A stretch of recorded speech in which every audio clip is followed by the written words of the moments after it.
Well, good morning and welcome to Goodbye Gluten. Saying goodbye to gluten does not mean saying goodbye to great food and great taste. So please like this video, share it with friends, and subscribe to our channel. This is our channel where we are looking at a gluten-free lifestyle, trying to show you how to do this. Today we're getting ready to travel. My husband and I will be on the road in a hotel in Bend, Oregon for the entire week. And this is what we take with us to make sure we are safe for what our foods are.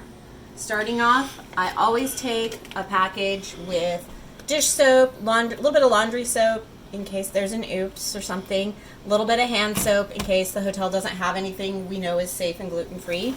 I also always travel with Ziploc baggies, and I have a travel kit here with silverware, semi-sharp knife, salt and pepper, different condiments we've picked up, including some gluten-free soy sauce that we got at a restaurant on our last trip to Bend. We also have a mini toaster we travel with. Again, my husband's celiac, so we want to make sure he can have toast in the mornings if we want to use it. We always have that. I have my soy milk that I take with me to travel. We also make up some emergency breakfast packs. This is dried oatmeal, half a cup in each baggie, with raisins, cranberries, pumpkin seeds, whatever stuff you like to put in your oatmeal.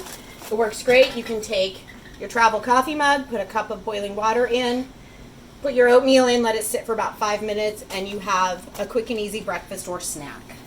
We're also taking some yogurts, mostly because Greg eats these every day and we have them in the refrigerator. They'll be bad by the time we get back if we don't take them with us. Take some string cheese for snacking. We're taking our gluten-free bread. Again, trying to use up what we have so that it doesn't go bad while we're on the road. Additionally, we have some applesauce. Again, easy snack. Love it in oatmeal. It's something we have and don't have to buy. Our medications, any stomach acids, eye drops, any of that stuff we might need. Again, we want to take what we know is safe for us every single time. I also have our water bottles prepped for the 5-hour drive, as well as our coffee mugs ready to go so we can make that stop by the coffee shop when we stop for gas. Some junior mints for snacking. And then one thing I've done over the years is come up with a packing list. So this is where I've been traveling for the last 15 years for work.